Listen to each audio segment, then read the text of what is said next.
Hello everyone, welcome back to Foreign Correspondents. I'm Zheng, and joining me is our panel of foreign journalists. Welcome to the program. Welcome to the program.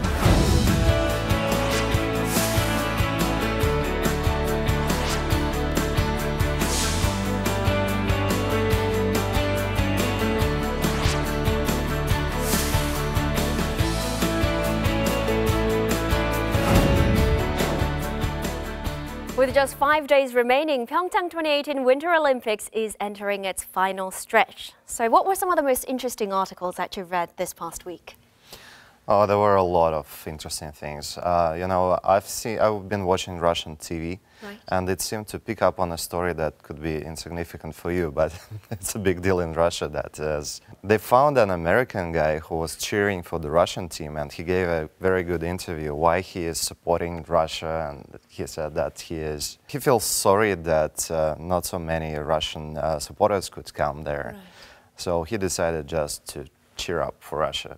Mm-hmm. And what about you, Frank? Well, obviously the big story is North Korea and its delegation visiting these Olympic Games, but there were some other stories, and one that's of interest to me, being the correspondent for Press TV, which is Iran's English language broadcaster, is the withholding of the Samsung phones from the Iranian athletes and the North Korean athletes. My assignment desk called me and said, we need a story on this, we need a package on this today, the day that it happened. Right. So I phoned the delegation, the Iranian embassy that was in Pyeongchang, and I said, you know, what's going on with this? And he said, wait, there's been a translation error, you know, which is a standard excuse, I think, for when things go bad. Lost in translation? Yes, and then it was found out later or changed later that the athletes from both Iran and North Korea would receive the phones, although I'm unclear whether they'll be able to take them home. Right. What about you, Matt? There have been so many stories that it's been sort of an information overload as a reporter. You have to consume so much. And then one that I wrote that I thought was quite interesting, for me at least, was about a profile about the coach of the inter-Korean hockey team and the struggle she's having with the team. Right. With so many stories around the Olympics, I'm sure journalists, both domestic and foreign journalists like yourselves, have been very busy, keeping to a very tight schedule. Now, another group that's said to have been very busy is the Ministry of Foreign Affairs. From summit talks to the single united flag, this week on Foreign Correspondents, we take a look at Olympic diplomacy at Pyeongchang. Athletes are competing fiercely over the snow and ice. However, the battle of diplomacy at the Olympics is just as fierce as the sporting competition itself. President Moon Jae-in held consecutive meetings with world leaders. On February 8th, Moon invited US Vice President Mike Pence to the presidential office of Cheongwade. President Moon said the US played an important role behind North Korea's participation in the Olympics and emphasized the need for multilateral efforts to denuclearize the regime. 무엇보다 미국의 확고한 원칙과 또 긴밀한 한미 공조가 북한을 남북 대화와 평창 올림픽 참가로 이끌어내는 데 크게 기여를 했습니다. On the same day, Moon met with Zheng, a member of the Chinese Communist Party's Politburo Standing Committee, who was dispatched as a special envoy representing President Xi Jinping.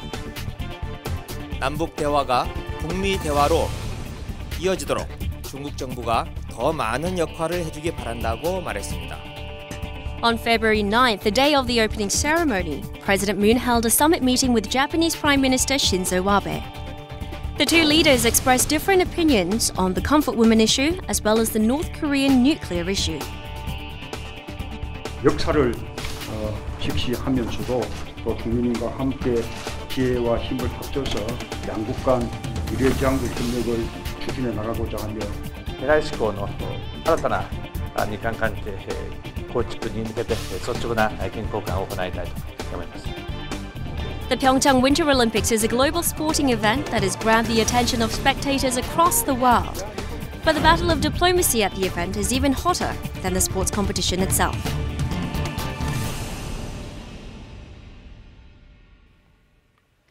President Moon Jae-in's diplomacy has shifted into higher gear with the start of the Games. So what's your assessment of his efforts so far? Well, I think he's got kind of a tough road to bear there with such a gap between where the U.S. is and where North Korea is. Right. Certainly bringing the North Koreans to the Olympic Games, having them march under one flag, that was tremendous. And I think really has brought some potential in terms of certainly reducing the tension on the Korean Peninsula between the two Koreas, but also, hopefully, for some type of talks on the more contentious issues once the games are finished. And I think that will be the real test in terms of the success or struggle for inter-Korean diplomacy is what's going to take place after the games are finished. Right. And Stan, what about you? Yeah, I think so far everything is going smooth, maybe even too smooth and too fast. Basically, I agree with Frank, because we will have to wait until the end of the Olympics and see what would be the first move. Will South Korea just go on with the military drills with the United States? And after that, what North Korea will do. Okay, so the important thing is after the games, whether the current mood will continue. Now, in terms of specific heads of state or dignitaries, who do you think is the most important figure that President Moon Jae-in made diplomatic contact with during the Olympics so far? Certainly the two leaders of the Korean delegation, especially Kim Jong-un's sister, I think are going to be important going forward, both in terms of, it was a significant event to have a blood relative of the dynastic leader of North Korea come to Seoul and have what appeared to be a cordial couple of interactions with Moon Jae-in, brought the invitation from North Korea as well. And we'll see whether that relationship that Moon Jae-in built with her can pay dividends over time, either through back-channel discussions, or if they meet again, if they can use that relationship to make progress on issues. Now, speaking of North Korea, the US Vice President Mike Pence, he said before coming to Korea, let me read you some of his comments, "We will not allow North Korean propaganda to hijack the message and imagery of the Olympic Games." And also, he said in another comment, "We will not allow North Korea to hide behind the Olympic banner the reality that they enslave their people and threaten the wider region." Do you believe his comments could reignite tensions in the Korean Peninsula? I don't think it'll be his comments that reignite tensions on the Korean Peninsula. I think it potentially will be the resumption of large-scale U.S.-South Korea military drills. That's not to say that I feel his comments are really justified. Ironically, when he made the comments about the symbolism of the Olympic Games, he was standing in front of a F-35 Joint Strike Fighter. Yes, I So the propaganda messages that come out of the United States, are similar in scale to those of North Korea. And while the Olympics does, provide a stage for North Korea to somehow normalize itself, I think it's fair that they have a contingent coming to the games. They should have been there. Right. What about you, Stan? Well, I think Mike Pence's, his visit was about driving a wedge between South Korea and the North. And as we could see the program of Michael Pence. He brought the father of the student who died in North Korea along with him. He met 4 North Korean refugees. Then he visited the memorial to the sailors, South Korean sailors who were killed during the naval skirmishes with the North, etc. Okay, so continuing on with Mike Pence, he attended the opening ceremony. That's who US sent. But for the closing ceremony, they're sending Ivanka Trump. Do you think her attendance signifies anything? Well, I think it'll be a softening, certainly, of the message that is coming from the United States. And also, we need to recognize the delegation from North Korea has now gone back to North Korea. Left. So there won't be that kind of, tension that there was perhaps at the opening ceremonies. And again, a softer sort of image from the United States. I think she can also serve some value to the administration. If she does have a meeting with Moon Jae-in or other officials, they can be assured that the things they say will be heard when she gets back to Washington, because she has a close relationship with her father, even if their direct advisor relationship is a bit unclear. I don't expect her to make the same kind of talking points statements that Pence made. I just think that her message will be much different. Right, different agendas. Now, Let's move on to relations with China. So President Xi Jinping, he did not attend the opening ceremony. Instead, China sent a high-level official who is otherwise little known outside the country. And some are saying, they're reading this as a sign that perhaps relations with South Korea don't sit that high on the list of priorities for Beijing. Do you agree with this sentiment? I don't. I think there are a number of dignitaries who've come from countries across the world, but we've seen not the top leader from South Korea's main allies come. Donald Trump is not here. Angela Merkel is not here. I don't think it's that significant. They sent an envoy who had a very cordial meeting with Moon, according to the readout that I read. And I wouldn't make too much of it. It's also, the Winter Olympics is an important event, but it's somewhat of a second-tier diplomatic opportunity. And it may be that given the North Korean presence and Pence's presence and the attention that was going to be paid to the opening, that maybe Xi Jinping thought another visit at another time would be more useful. Yes, definitely. I'd like to follow that point up. I think it was probably quite wise of China to avoid the sort of diplomatic tension that really surrounded the opening of the Olympics. One journalist even commented that there would be more eyes on the VIP box than on the actual opening ceremony, and I think that's somewhat unfortunate, and I think it's also, again, wise of China and Xi Jinping to just kind of avoid all that and let the games take place, let people try to pay more attention to the Olympics. All right, okay. Now let's move on to Japan. So at one point there were talks that Japan may boycott Pyeongchang because of the comfort women issue, but in the end, Prime Minister Shinzo Abe did make an appearance. How do you assess the Moon-Abe summit talk? I think that given Abe's statements domestically, before he came, he made a lot of strong statements saying basically, I'm going to Seoul to confront them on these various issues. I'll talk about comfort women, I'll talk about our relations with the United States. And we saw some pushback from Moon on that. And time will tell whether that was a smart move diplomatically. But it was not just that, but also on comfort women. He said that was a position or an agreement that was made during the previous administration, and there's a lot of concern here about it right now. They sort of left it at that, but that was probably less commitment than Abe wanted to hear.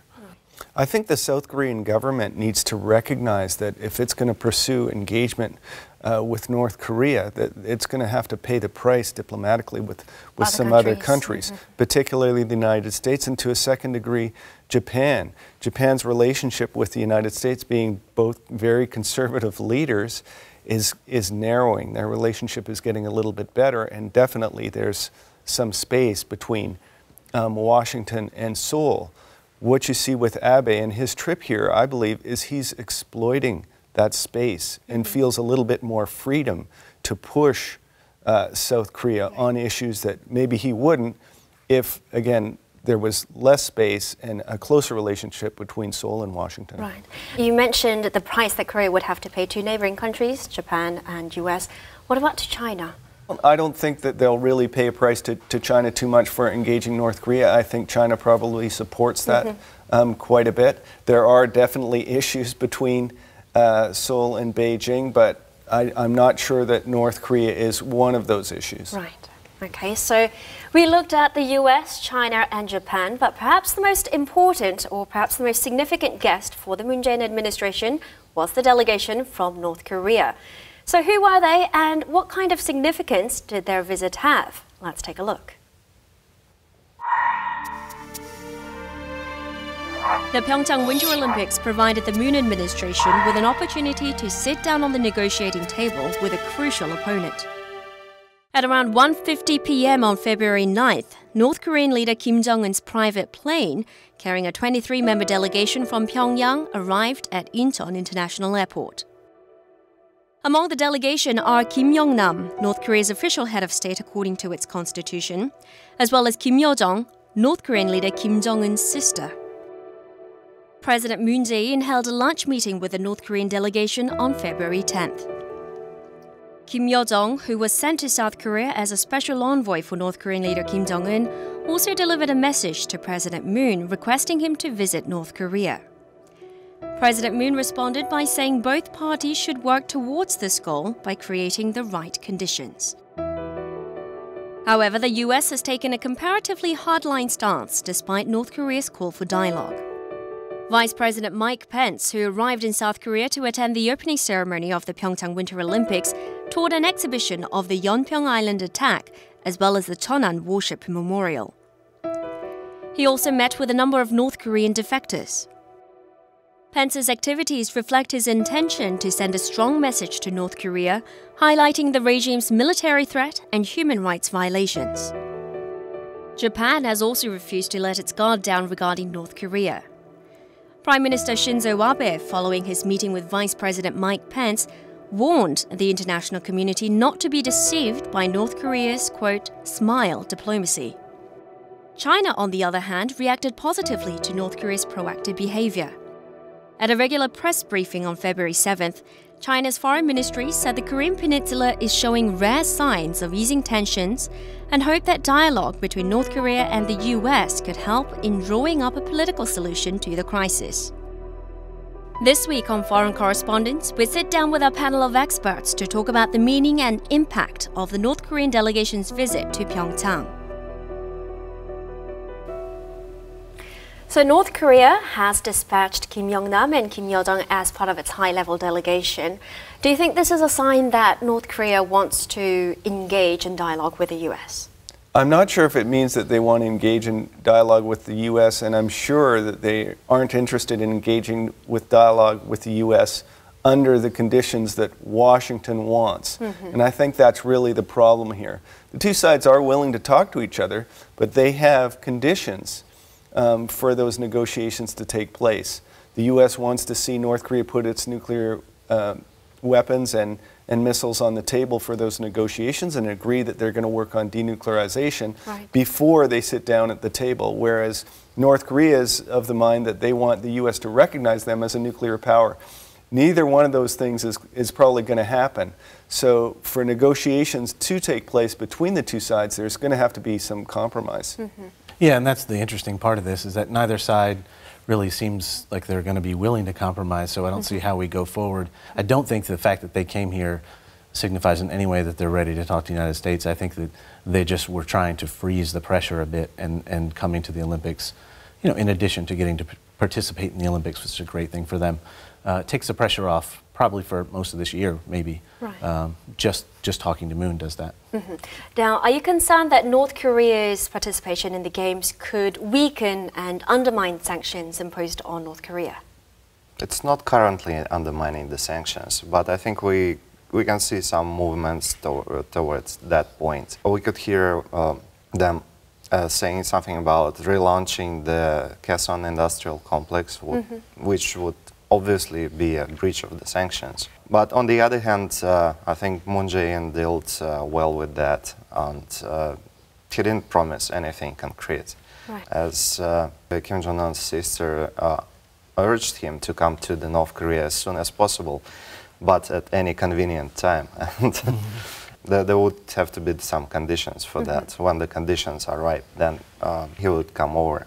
I think that's really interesting. That was the sort of key quotes that came out of the post-Moon North Korea delegation meeting. There was a press briefing afterward. The Cheongwon-dae spokesperson said two very important things. One is that there was this invitation to go to the North, and the other is that Moon Jae-in said when the conditions dictate. And he also said that he would like to see North Korea make proactive efforts to pursue dialogue with the United States. And I think really those are the conditions that he's talking about. And I think that kind of maybe reassured Washington a little bit that he wasn't just handing himself over to North Korea. Right, that he wasn't freely accepting the invitation. Yeah. All right, now going back to US Vice President Mike Pence, despite being in close physical proximity to Kim Yong-nam and Kim Yo-jong, both at the pre-opening VIP luncheon and later at the opening ceremony, the two parties chose not to engage with each other. What did you make of this? It depends on your perspective. I mean, you could look at it as a real missed opportunity.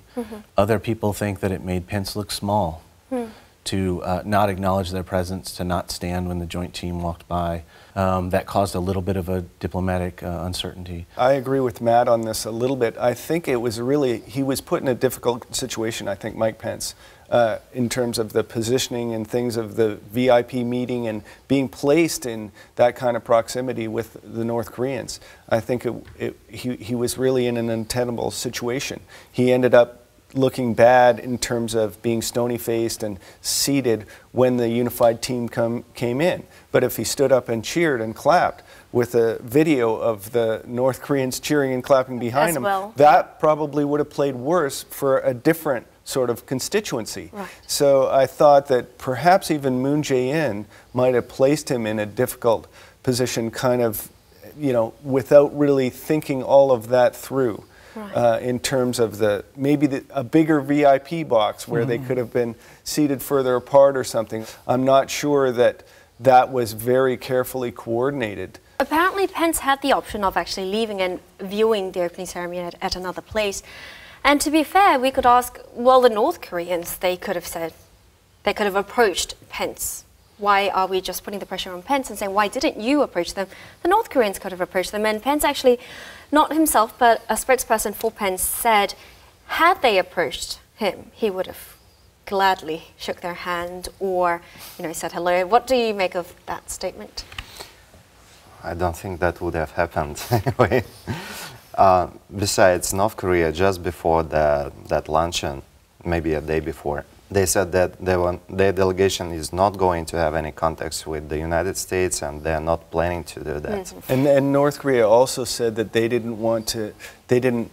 aren't begging the United States to have some type of dialogue. And if they had to, cross the room to go and meet Mike Pence, they felt it might have appeared that way. There's a large amount of kind of petty sort of face-saving and diplomatic protocols being observed here that maybe, as Matt mentioned, let an opportunity slip by. Mm-hmm. Now, do you fear that geopolitical tensions will revert back to the status quo once the games are over? I think that depends what happens when the games end. I think that the South Korean government is very sensitive to that. I was very interested to hear the pushback that Moon gave to Abe when he suggested that the military drills, the large-scale military drills with the U.S. and South Korea be resumed, and that he pushed back so forcefully, saying that he didn't want Japan's input on that. And that suggested to me that the South Korean government understands that they need to move quickly after these games end with some other initiatives that can somehow forestall and perhaps offer some reconsideration of the drills, perhaps the scale of the drills. I think we need to be reminded that the drills had been suspended previously in the early 1990s, and that brought about negotiations for the agreed framework, which represented some type of a success in curtailing North Korea's nuclear and missile programs. 2 Winter Olympics ago, Torino, these two teams marched together, or these two countries marched together, North and South. There was a cheering squad, and then a few months later they did their first nuclear test. Right. So, we'll see. Okay. Now, going back to Olympics at large, do you think that the Olympics is becoming too politicized? There's too much attention being put on the diplomatics and the geopolitical ramifications of the event as opposed to the sport itself. I don't think so, no. I think the Olympics serves an important role around the world, not so much for the sports, though the sports are great. Seeing your country compete against a rival can have the effect of lowering tensions generally among the populations of two countries. We saw that during the Cold War. And the Olympics have always been political, going back to the 30s. You can think of Hitler attending the Olympics. And I think, much like the World Cup, they can serve as a proxy war for countries and actually have done a lot to dial down tensions and the potential for war over the years. And they're a great stage for leaders to come together and talk in a casual setting. Right. I disagree a little bit. I think that with these Olympics, it's kind of got a little bit overboard. And there was just too much attention placed on what was going on politically. I think it's good that the North Koreans came here, and it's good that they had the inter-Korean dialogue and Moon Jae-in invitation for a summit in North Korea. I think all that's good, but I think it took attention away from the sporting event itself. We're in South Korea. We're covering this as foreign correspondents, and this is our life every moment of these discussions. And I don't think that the rest of the world saw all the machinations over the last month that really made this event seem politicized. It seems that way to us. Right. But what the world saw was two countries that had been adversaries marching together and a leader from North Korea, in the stands. And those are all good stories that make people feel better about the geopolitical conflict, and it's been an exciting time so far. All right, now the name Pyeongchang, it stands for peace and prosperity, and it's our hope that the diplomacy afforded by the Olympics will pave the way for a peaceful and prosperous future, not just for Korea, but for the world at large. That's all the time we have for today. Thank you for joining us, and goodbye.